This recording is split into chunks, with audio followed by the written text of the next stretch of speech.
Bom dia, pessoal. Passamos agora a estar fechando o capítulo 9 do Halliday e hoje nós vamos falar sobre as colisões, ok? Vamos pensar numa situação cotidiana que eventualmente em algum momento, quando você foi criança, você já parou para pensar. Imagina que eu tenho aqui o Sol, tá? E aqui eu tenho uma bola, tá? E essa bola, nesse ponto mais alto, ela está com a velocidade igual a zero, tá? Sabemos que ao longo desse sistema, dessa situação, nós vamos ter uma aceleração gravitacional, tá? E que em algum momento ela vai colidir com o Sol, tá certo? Bom, qual é a expectativa? A expectativa é que a bola, ao sair daqui, bater no solo e voltar, que ela retorne exatamente nesse ponto de partida, certo? Entretanto, o que a gente percebe é que quando a gente solta a bola dessa altura, o que a gente percebe é que na volta, ela sempre volta um pouco mais baixo do que efetivamente ela foi solta. E aí a gente consegue perceber, por exemplo, se eu tenho uma bola daquelas de plástico, ela volta até uma certa altura. Se eu tenho uma bola de futebol de salão, ela volta até uma certa altura. Se eu tenho uma bola de basquete, se ela está muito cheia, se ela está mais murcha. Então quer dizer que as variáveis que envolvem aqui são muito grandes. Bom, eu gostaria de dizer para vocês assim, que nessa situação aqui, se ela efetivamente acontecesse, eu ia ter a conservação do momento linear e da energia cinética, tá certo? Isso significaria dizer que nessa colisão com o solo, a energia não foi transformada em nenhuma outra modalidade de energia, certo? Nessa situação aqui, a segunda, eu continuo conservando o momento linear, mas a energia cinética, ela não é mais conservada. Então a conservação da energia cinética aqui não vale. Mas existe aqui um coeficiente de restituição, e esse coeficiente de restituição ele vai depender dos materiais que estarão envolvidos nessa colisão. Lembra que eu falei se a bola é de futebol de salão, se a bola é de basquete, se a bola está mais cheia, se a bola está mais murcha. Então todas essas são situações que precisam ser levadas em consideração aqui, tá certo? E existiria uma terceira possibilidade, que seria algo do tipo, eu soltei a bola aqui, tá? Também com velocidade igual a zero, e quando ela bate no solo, simplesmente ela fica lá grudada no solo. Mesmo nessa situação, tá certo? Nós vamos ter a conservação do momento linear. Ou seja, não importa o tipo de colisão, o momento linear sempre se conserva. Agora, quando é que eu tenho a conservação da energia cinética? Quando eu tenho esse tipo de colisão aqui, tá certo? E quando eu paro para pensar, eu posso te dizer assim, esse tipo de colisão aqui é a colisão perfeitamente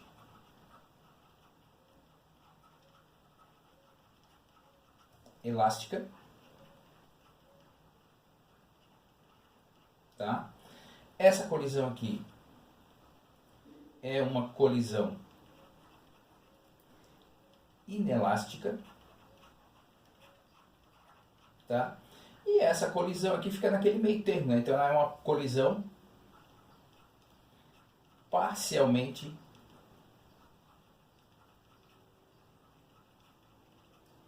elástica, Tá certo? Então, o que a gente precisa saber para pensar nos exercícios que estão por vir? Primeiro, que a colisão perfeitamente elástica é a única que conserva quantidade de movimento e energia cinética. Essa daqui, a colisão parcialmente elástica, ela continua conservando a quantidade de movimento ou momento linear, mas a energia cinética não. Então eu preciso conhecer o coeficiente de restituição para poder analisar e terminar os meus cálculos. E aqui, naquela colisão inelástica, os dois objetos aqui conservam o momento linear, tá ok? Então essas são as questões a serem levadas em consideração nos nossos exercícios, tá? E o exemplo 9.07, que está lá na página 235, ele vai me dizer assim: um pêndulo balístico era usado para medir a velocidade dos projéteis quando não haviam sensores eletrônicos. A versão mostrada na figura 9.17 é composta por um grande bloco de madeira de massa 5,4 kg, pendurado em duas cordas compridas. Uma bala de massa 9,5 gramas é disparada contra o bloco e fica incrustada na madeira. Com o impulso, o pêndulo descreve um arco de circunferência, fazendo com que o seu centro de massa do sistema bloco-bala atinja uma altura de 6,3 centímetros. Qual era a velocidade antes da colisão? Então vamos parar para pensar um pouquinho aqui, tá certo? Então, aqui eu tenho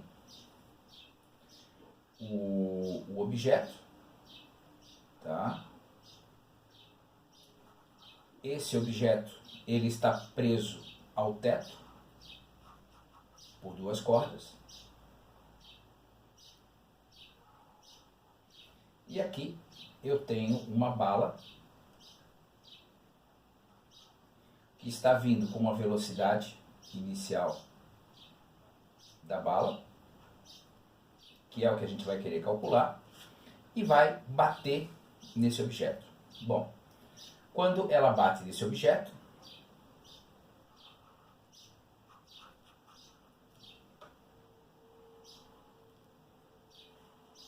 tá?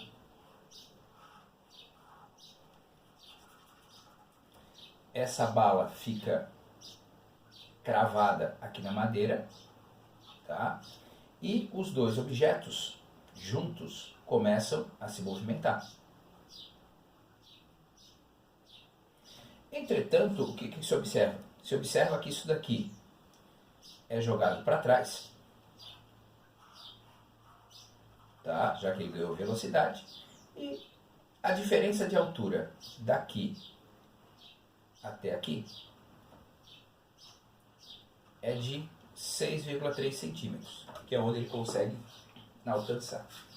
E a pergunta é, qual é a velocidade da bala nesse momento? Ok?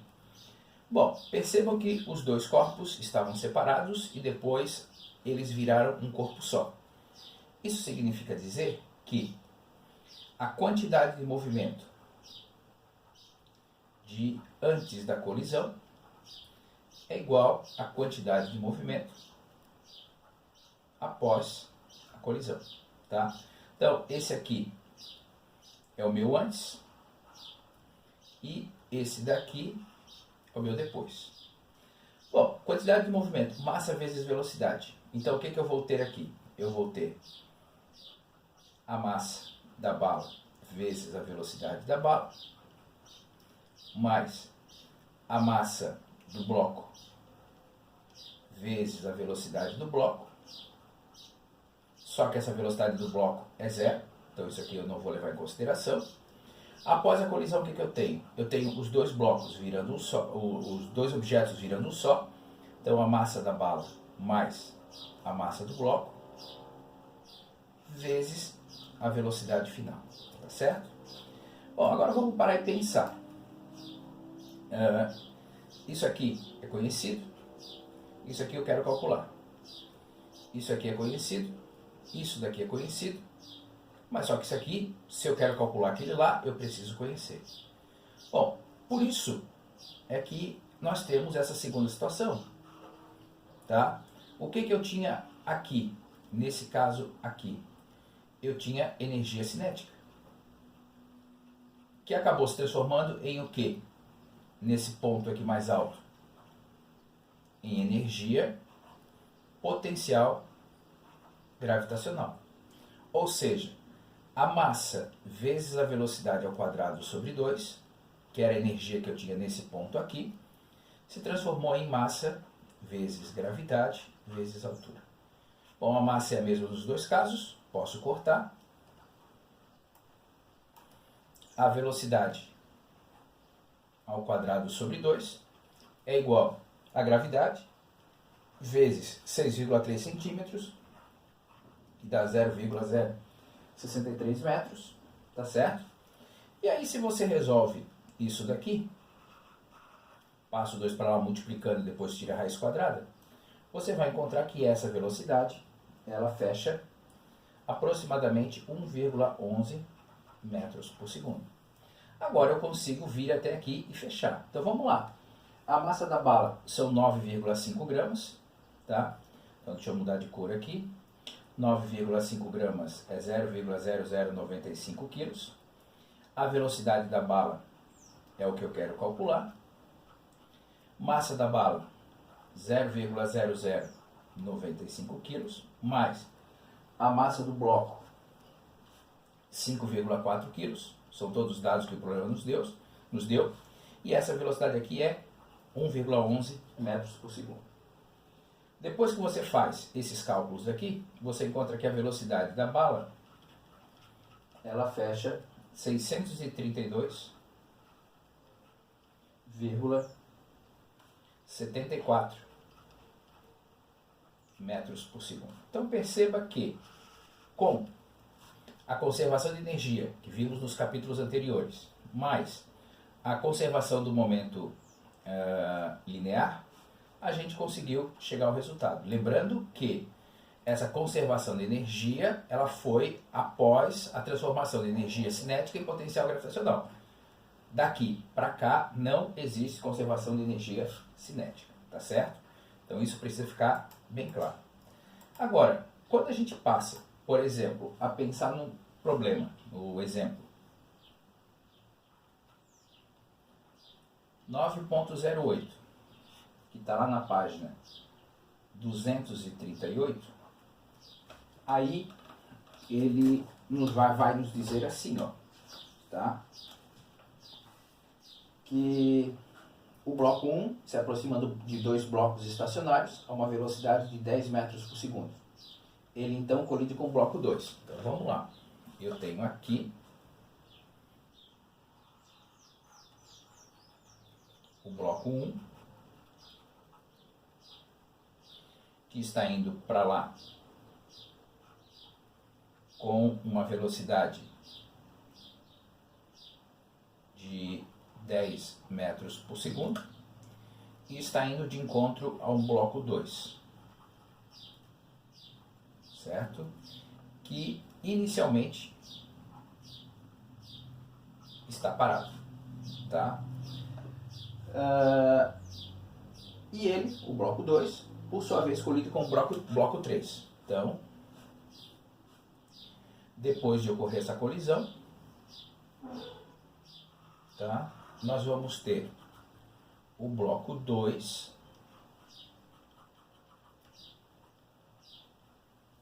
que agora tem uma certa velocidade, né? Então, vou botar aqui velocidade final do bloco 2, essa velocidade final após essa colisão aqui, tá? Que colide com o bloco 3.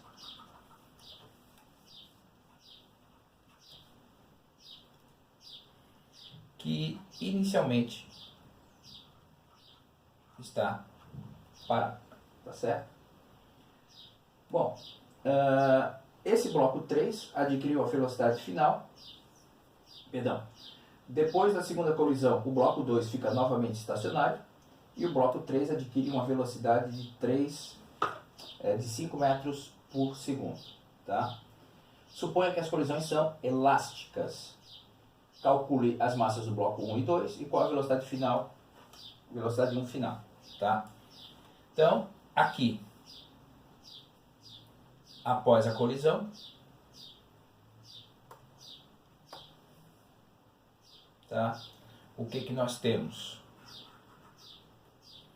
Nós temos o bloco 2 com uma velocidade igual a zero, tá? E nós temos o bloco 3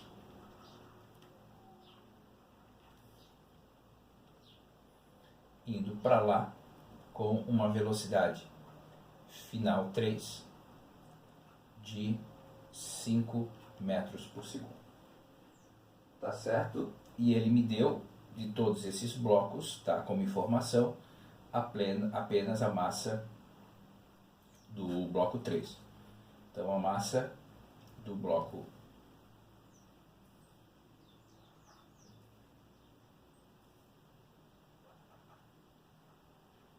ela vale 6 quilos, tá certo? Bom, aí agora a gente tem que começar a parar, pensar e equacionar essas coisas, tá? Então vamos pensar aqui, ó. Nesse caso aqui. São colisões elásticas, então eu vou ter conservação do momento linear e da energia cinética. Ou seja, o momento linear de antes da colisão é igual ao momento linear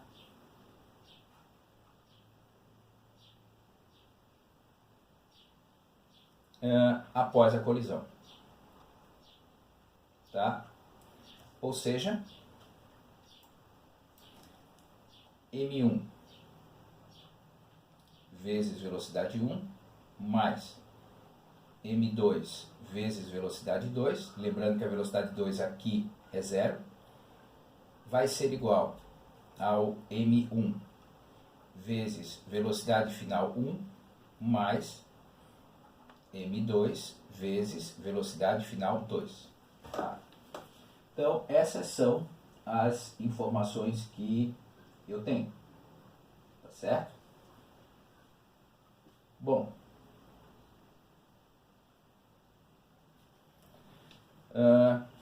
quando eu paro para olhar isso daqui, o que eu vou ter? Massa 1, que eu desconheço, velocidade 1, eu até sei que é 10, que é igual a massa 1, vezes a velocidade final 1, que eu não sei, mais massa 2, que eu não sei, vezes a velocidade final 2. Tem uma equação. Tá? Depois disso, eu posso conservar a energia cinética. Tá certo? Bom, a energia cinética, o que acontece? A energia cinética de antes da colisão é igual à energia cinética após a colisão. Ou seja, m1 vezes a velocidade 1 ao quadrado sobre 2 mais m2 vezes a velocidade 2 ao quadrado sobre 2. Só que a velocidade 2 é zero. Aqui eu tenho m1 vezes a velocidade final 1 ao quadrado sobre 2 mais m2 vezes a velocidade final 2 ao quadrado sobre 2. Bom, agora olha só. Quando eu paro para substituir esses valores, o que eu vou ter aqui? Eu vou ter m1 vezes 10 ao quadrado sobre 2, que é igual a m1 vezes velocidade final 1 ao quadrado sobre 2, mais m2 vezes a velocidade final 2 ao quadrado sobre 2. Perceba que essa situação aqui, eu tenho uma, duas, três incógnitas e duas equações. Então, matematicamente aqui, se eu não tiver uma terceira equação, eu não vou conseguir resolver. Então quer dizer que por mais que eu tenha feito isso, essa equação nesse momento não me ajuda nada, tá certo? Agora, quando eu paro para comparar o que está acontecendo com a 1 e a 3, tá certo? Aí eu consigo parar e pensar. Por quê? Olha só o que acontece. Essa colisão daqui gerou essa velocidade e essa velocidade gerou essa. Então eu posso dizer que o que estava acontecendo aqui era exatamente igual ao que estava acontecendo aqui no final. Então, olha só o que acontece, tá? Deixa eu deixar aqui no cantinho bonitinho. Deixa eu fazer aqui em azul, tá? A velocidade, a conservação da quantidade de movimento de antes, essa daqui, é igual à quantidade de movimento após, que é essa daqui. Então, lá no começo, o que eu tinha? Apenas a primeira se movimentando. A segunda e a terceira estavam paradas. Após tudo isso, o que eu tenho me movimentando? Eu tenho a 1, mas eu tenho também a 3.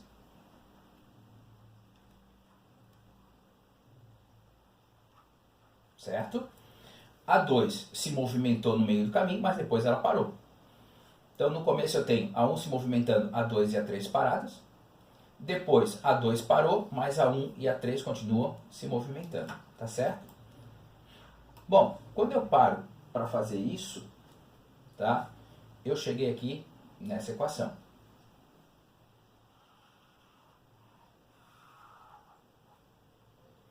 Tá? Então, esse valor aqui eu conheço, esse valor aqui eu conheço e esse eu conheço. Tá? Então quer dizer que agora eu consigo, ao pensar no sistema como um todo, analisar isso aqui. Agora, vamos pensar na energia cinética. Então, a energia cinética de antes da colisão, peraí, deixa eu mudar a cor aqui, para não dar confusão. Tá? Então, a energia cinética de antes da colisão é igual à energia cinética após a colisão. Quem é que eu tenho me movimentando antes da colisão? Apenas a 1. Quem é que eu tenho me movimentando após a colisão? A 1.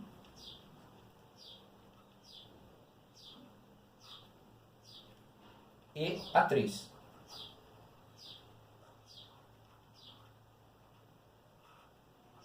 Certo? Bom, agora, com duas equações e duas incógnitas, aí eu consigo resolver. Tá certo? Bom, então vamos pensar nessa equação aqui, ó.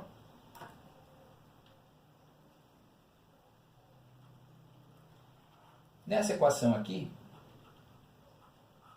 eu vou isolar a velocidade final 1. Como?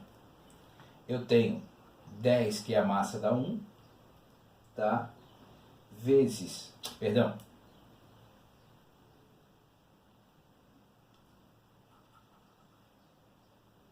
tá? Massa 1 eu não sei, mas a velocidade 1 é 10. A massa 1 eu não sei, a velocidade final 1 eu não sei, a massa 3 é 6 e a velocidade final 3 é 5. Então, quando eu faço isso aqui dá 30, vem para cá subtraindo. Então, vou ficar assim, ó, a velocidade final 1 vai ser 10 vezes o M1 menos 30, e esse M1 que está multiplicando, ele vem para cá dividir. Tá certo? Bom, nessa segunda equação aqui, olha só o que acontece. Tá? Na segunda equação, toda ela está dividida por 2. Então eu vou poder cortar esse 2. Agora então vamos lá. Substituindo os valores. A massa 1 eu não sei. A velocidade 1 é 10 ao quadrado. Massa 1 eu não sei. Velocidade final 1. 10 vezes o M1 menos 30 sobre M1 ao quadrado. Mais M3 vezes a velocidade 3 ao quadrado. Conseguiu perceber que agora só sobrou a função de M1? Por gentileza, não esqueça que isso aqui é um produto notável, né? O quadrado do primeiro, menos 2 vezes o primeiro vezes o segundo, mais o quadrado do segundo. Mas quando você resolve isso, você consegue encontrar que a massa 1, ela vai fechar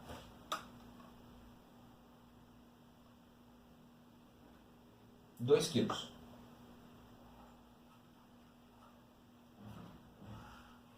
Com a massa 1 e essa equação aqui, tá? Eu consigo fechar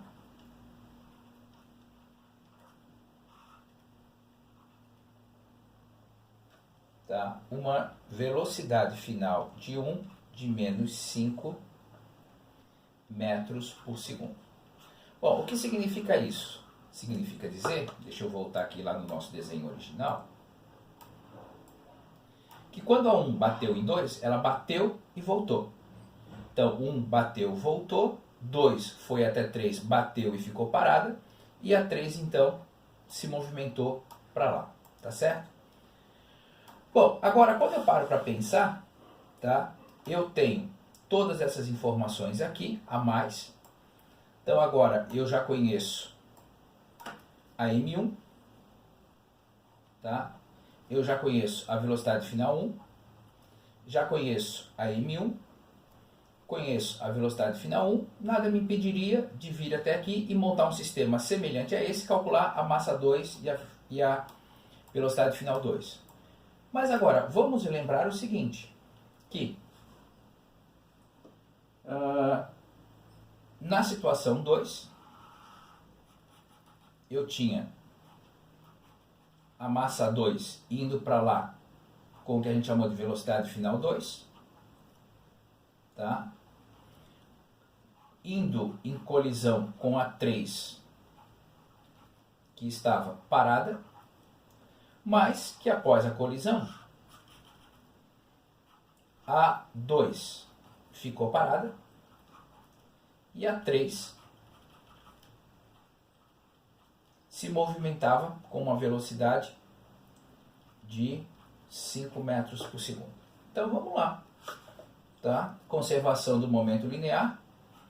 O momento linear de antes é igual ao momento linear após a colisão. Então tinha o que? M2 vezes a velocidade final 2, que era igual a M3 vezes a velocidade final de 3. Tá? Então, olha só o que eu tinha. Massa 2 eu não sei. Vezes a velocidade final 2, que eu também não sei. A massa 3 era 6. E a velocidade final é 5. Então, massa 2 vezes a velocidade final 2 é igual a 30. Já tem uma equação. Conservação da energia cinética. Então, a energia cinética de antes é igual à energia cinética depois. Tá? Quem é que vinha se movimentando aqui? Apenas a 2. Depois, quem é que se movimentava? Apenas a 3.